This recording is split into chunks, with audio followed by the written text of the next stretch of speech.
Welcome back to the channel, and this here is a clock radio very similar to one that I fixed a few weeks ago. I found it in a box and my wife would like to put it in the guest bedroom as an alarm or easy to see at night, that kind of a thing.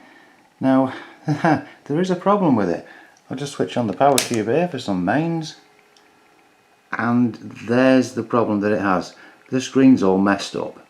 So, well, now it's showing 12. Let's have a look at this and clean it up on the inside.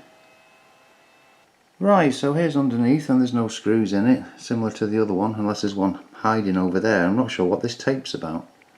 But I thought people might find this interesting for vintage clocks, that they used to have 9-volt batteries that would go in, PP3s, and would keep the time if there was a power cut. But this hasn't even got any connections for a battery. I think that's really weird. Anyway, let's get the thing apart. Let's have a look at the circuit. And you may have guessed already what that tape was about.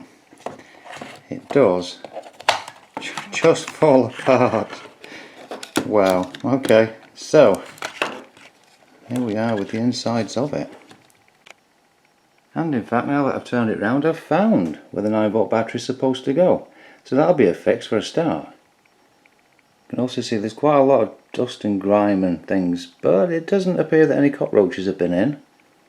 I'll give this all a good clean, and then we'll see where we're at when we try it again. But I'll also pass that through. I doubt a 9-volt battery will ever get connected to it again, but it'd be good to do that little fix. Right, so contact cleaner, a toothbrush, some paper towels, and we should be okay for testing it again. Here are the weapons of choice. I've got this WD-40 Specialist Contact Cleaner because that'll help for, well, hopefully fixing the strange running.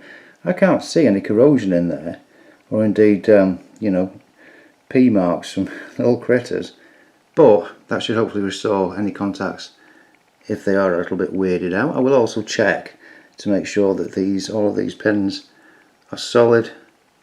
Then I'm going to put some corrosion axe on, because we do get a lot of humidity, and humidity could be a reason as well for not running correctly. Just noticed the little speakers still in there, so that's good.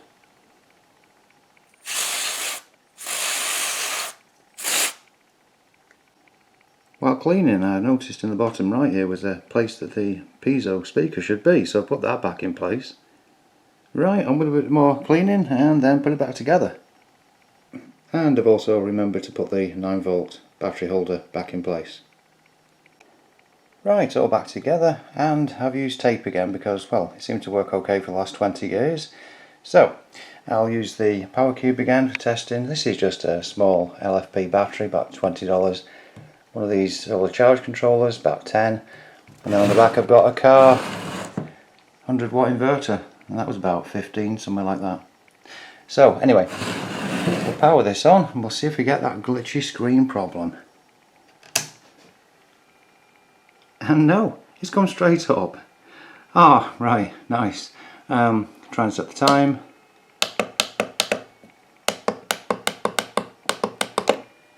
There we are. I'll set the alarm and come back. Hopefully it'll go off at, say, 3:08.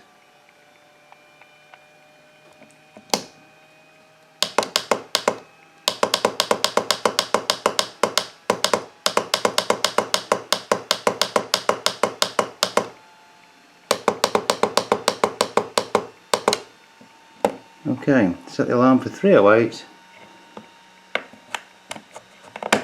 Put the alarm on, and now we'll just wait a minute or two.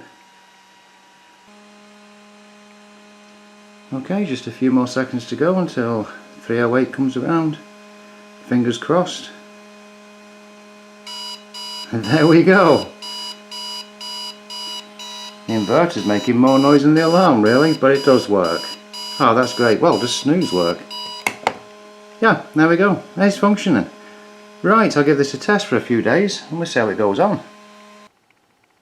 And we're a few days later and it's plugged in up here in the very unfinished guest room, as you can tell by the echo and the fact that there's nothing in here.